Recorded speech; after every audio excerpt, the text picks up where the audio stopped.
What is up, guys? This is Olympio coming at you with a bit of a different video today, and something that I'm going to try and do more for you guys because it was actually requested.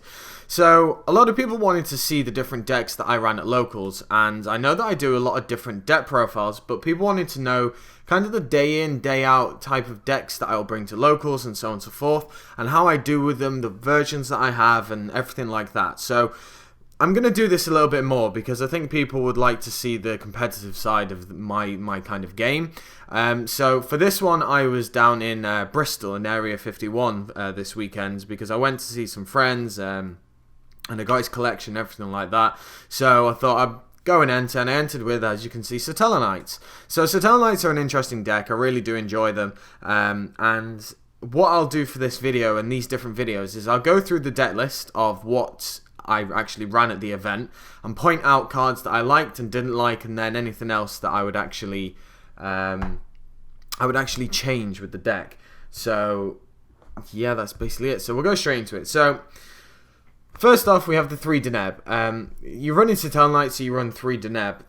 A few times I actually saw it a little too much, if you know what I mean. So I was stuck with a Deneb and a Rotor. And it was a little bit annoying because I was like, I can make some other plays, but one time I opened 2 Denebs, and I felt that it was a little bit annoying to the fact that I was just stuck with some of these little brick cards because I could just keep recycling the one out of the grave. I know that you can use the other Satellarknight, Pro Scion, I think it is, just to get it out of the hand and keep drawing, but I'll speak about him in a little bit. But I'm kind of half thinking of cutting it to 2 Deneb, maybe just to see how it goes. Now you might think, Sacre Bleu, like, well, you're running Satellarknights, you want to see Deneb as early as possible. While that is true, like, I feel that it might lead to some interesting consistencies and maybe some just a new era of type of how this deck might run, but at the same time it might be completely horrible and you just want to see that you keep missing the Deneb. So it's worth testing, but that's just how it was for me. 3 Altair card was amazing as usual. Being able to just ridiculously annoy your opponent with this card is just too good. So yeah, you ran him at 3. 2 of Unk. This card was fine. At 2, it was good. It's a nice beat stick, and it just ran pretty much as I would have expected it to at 2. So saw it when I needed it and didn't see it when I didn't. So it's really nice. Vega at 2. This card obviously just starts off all of your loops. It's a great card. And at 3, it was way too cloggy, and at 2, I've never looked back. It's always been the perfect number. Starlight Regal. So this one's caused a little bit of different controversy in the community because people don't like it and people do like it, and I'll single-handedly say after today I wouldn't take him out simply because he was just so useful. The amount of times it would help me to be able to push for game, interaction with Skybridge, to be able to summon the Regal, then attack, then go into the Skybridge, attack again, and also Regal wouldn't die, so I still have monster presence on the board. It was just really good, and I really just thought it was nice to have him in there, and it was nice to have the option. Making a Deltaros a 3k isn't too shabby, so he was really good, and obviously he's a 1 card out to Winder. This lovely card, out of the 6 rounds and the I guess like 30 odd games that I played, this I never even got the effect off once. And I was thinking, like, did I not see it enough? And I was like, no, I was seeing it.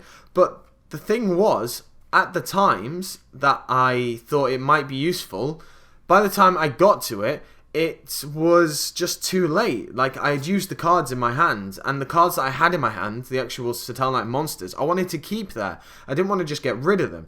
This card, I think, is good for if you want to really put maybe the Vega or the Deneb into the grave. But for obviously with the Colin Haunted and the Alpha plays, but it's just a bit of a waste at times in my opinion. What I will say, and what I'm going to stand by, is the fact that I really missed one card today, and that card was Cirrus. I think out of the amount of times this guy, the amount of times I was struggling because I was running out of Altairs. I was running out of plays. And I did cut this guy because at times he was just a bit annoying. But I was only doing like testing online, and it was only some, a couple of games and that. And just over the course of the day, I think I would have liked him about 6 times already. And I was just like, no, I need to take it out. So the changes that are going to happen is these are going to be swapped. This is going and this is coming back in. And I feel that that will really help the long-term game, because Satellarknights can be very quick, but at the same time, they can do a grind game well, but you need to set up well. A lot of people actually say, why do you put this in? Why didn't you just put in Emerald? No, yeah, Emerald, that's the one. Gemknight Pearl Emerald. Not Gemknight Pearl, but you know who I mean.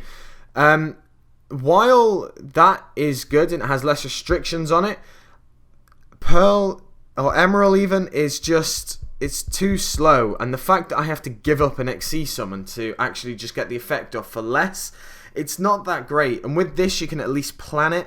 And only running the one, there's a less chance you're actually going to see it. But if you do, you can just still recycle it, get out your hand, use it for Vega, and do an XC play. And then you can use it later on with the Altair. To Honest. So I used Honest a lot in the tournament. And Honest was really useful. The reason why I run to Honest, and the reason why I like it, is because it actually gives the deck a nice little boost. And it means that you can actually play conservatively. Conservatively. Can't speak. The card means that you can get your certain plays out, and you can look past into the future. You'll think, okay, well, this Deneb's going to die, for example. It means, yes, I might have that Caller Haunted, and I can make all of these different plays. But with the Honest, it gives you different options. It means that you can possibly think, okay, I might want to save this Caller Haunted because I don't need to be as wasteful. And Honest, of course, is just great against the Winder, so it's really nice as well. And just in general, pushing for game. But I just really liked it, and it just worked really nice. And the amount of times, I think 3 times I ended up Caller Haunting and Honest and then bouncing it with Trevor is just so good. So Honest is really solid in the deck, and I really, really like it. So going on to the spells, we have the Rotors. I won't say anything about these because it's amazing. You search everything, and it was never once dead. MSTs, so glad I ran it at 3. And it's just a great card, so that's why it's in there. 2, Skybridge. So I bumped it up to 2. I was originally running 1. It's weird, I've gone reversing my ratios. I ran 2 when the deck came out, then 1, then none, then 1, and then back up to 2 again. Because the card is just so useful. For some reason, I was running into a lot of battle traps, like the D-Prisons and the Mirror Forces and that, and Skybridge, on one hand, helps you dodge them, because if it's a Mirror Force, you can special summon your monster in defense mode, and obviously with D-Prison, it's the attacking monster.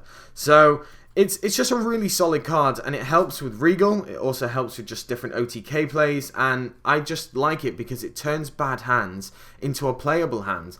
If you open up with 4 traps, or 3 traps, this, and a Vega, you're sat there like, well, crap, this is really annoying. Or an Altair even.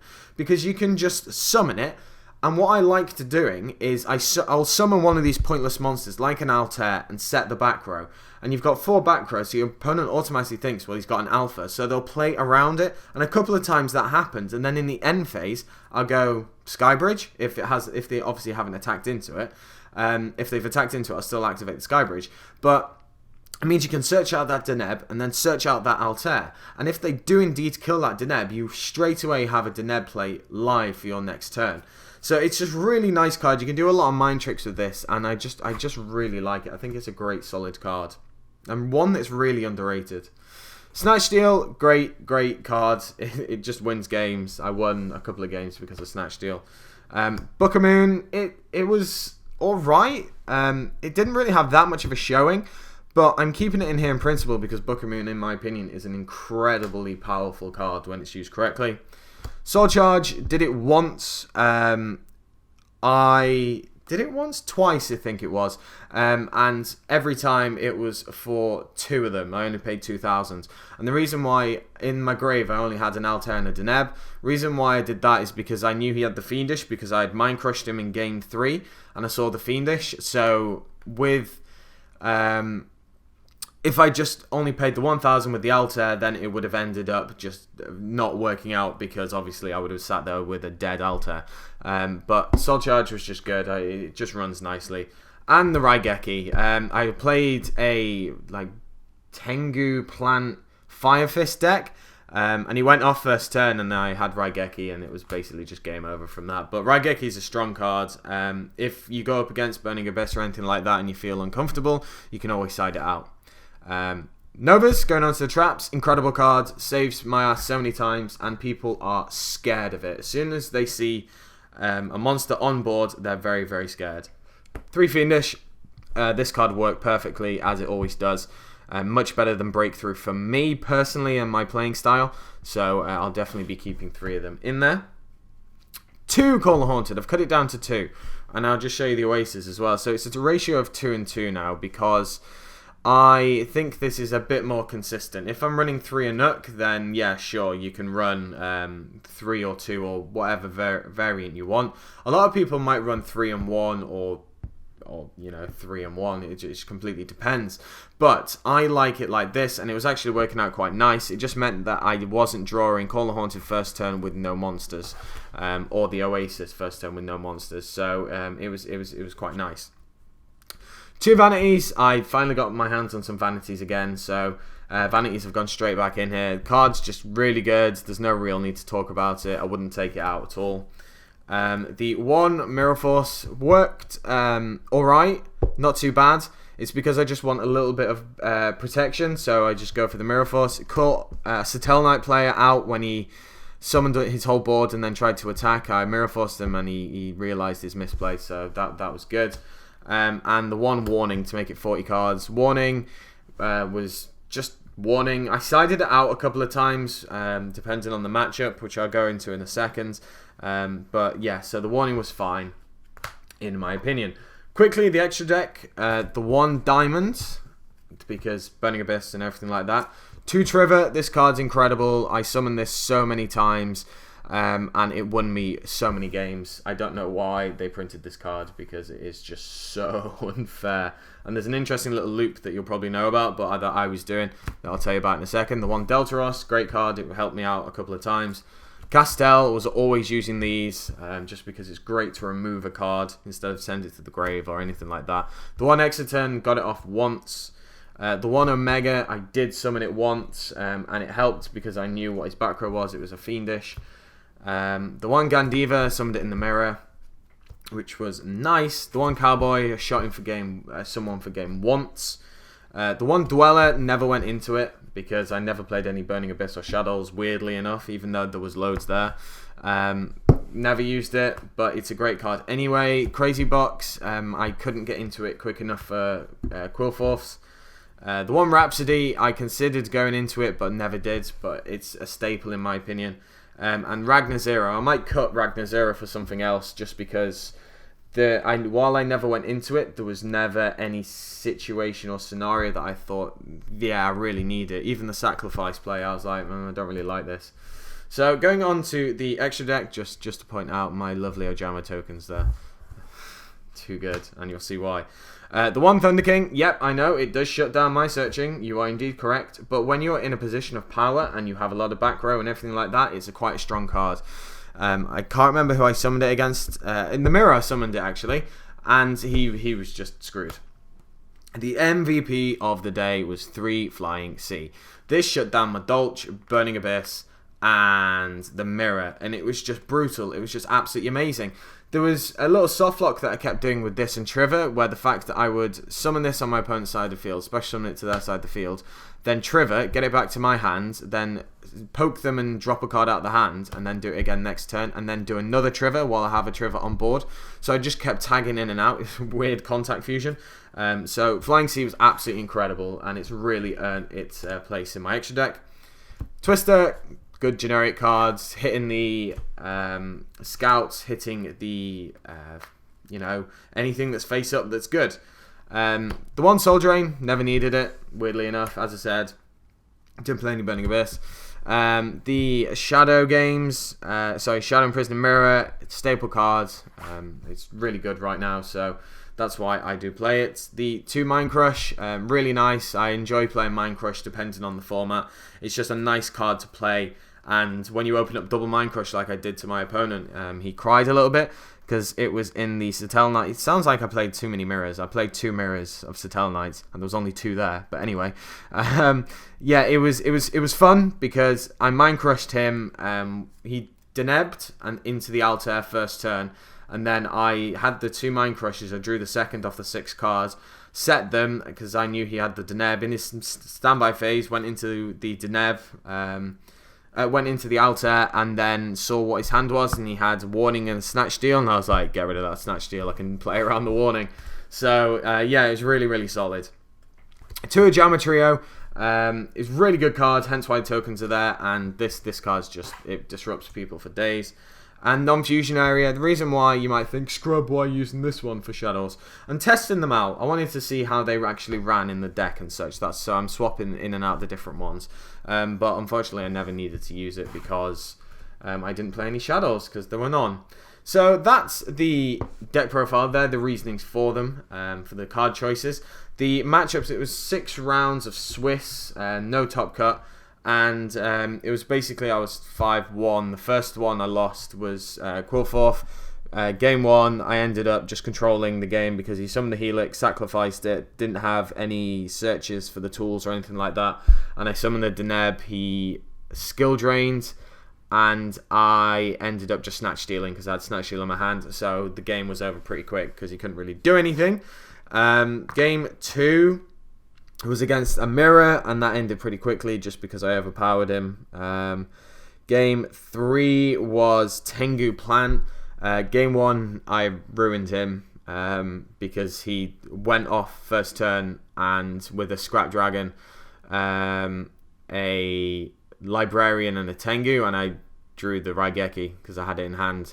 So he was not very happy. Then we had game 2 and game 3. It was just again. It was only just game 2. That ended pretty quickly. Then game 4. It was Satellarknights again. It was a bit longer, but Flying Sea won me that game constantly. It went to game 3 because in the second game I drew nothing. So he just beating me down with my with my Flying Sea, which was a bit annoying. Then we had Madolch. We had Gravekeepers, sorry. And luckily I had the Twister in game 2 and 3, and also, game 2 and the MST in game 1 to stop the Necro Valley screwing up my plays. Madolch was just very long, and I kept Trevor looping him with Flying Sea. And I think that was it. I can't remember. I've probably missed one off the top of my head now. But either way, it was just a chill out locals. I got a pack and got Summoner's Art and the secret rare Infernoid, which was hilarious. But anyway, so overall, 5-1, it was pretty good. I don't mind doing X1. Satellarknights, they worked really well. A lot of people are just really scared of that alpha play, and they'll try and draw you out. And it's funny because I knew a lot of the people who were there, so I knew that they were bluffing. And I was just letting them go off, but at the end of the day, you can probably spot if they're actually bluffing or not. If it's an actual optimum play for what they actually want, it's probably, they're probably trying to bait it out and see if you have it. So it's a really solid card, and it's a really solid deck, and I really like it. And if Star Cephers actually do come out in that pack with Nodin, this deck becomes busted. So it's going to be very interesting to see the evolution of Satellarknights. So the MVP of the whole day was definitely Flying Sea. So props to that card, really liked it, and it just ruins the meta currently. You might disagree, it says it ruins the meta, but it really hurts. Let's see, Satellarknights is very difficult for you to get over it unless you stop the summon or something like that. With Burning Abyss, they just have to hope to draw the tuner, whichever that's called, I forget off the top of my head now. And it's just a really solid card against a lot of rogue decks, to be fair, like Madolch. It really shuts down any decks that revolve around your extra deck and XZing, it really hurts. So yeah, so that is it. I hope you did enjoy the video. It's obviously a very long one, but I do like to go into detail. The whole point of these videos is for in-depth discussion about the deck that I played, the choices that I made, the matchups that I had, and how it went and how cards worked. Because if anyone has this deck and you maybe don't have time to go to locals or anything like that, you just want someone else's opinion, this is why I go into such depth with these, because I'm going to try and make this a weekly, bi-weekly thing depending on when I can go to locals and enter and whichever decks I do. And I'm not bothered about my result. It's about the testing, because that's why I go. It's so you can test these decks, you can see how they run, and you can improve from it. So there will be decks where I bring arguably meta decks, which is Satellarknights, and then there'll be other decks, other weeks where I'll just bring King of the Skull Servant for the fun of it, because I fancy a bit of change, or Herald, or anything like that. So that is it, guys. I hope you did enjoy the new segment and the new video. Do let me know down in the comment section below if you kind of like this type of video. I got a lot of feedback on the feedback form, which I'm gonna do another video on, but everyone said that they enjoyed this type of thing, so I want to hear that this is the exact thing that you liked. So as I said, let me know down in the comment section below how you think it did and everything like that. Like, comment, subscribe, and I should catch you guys later.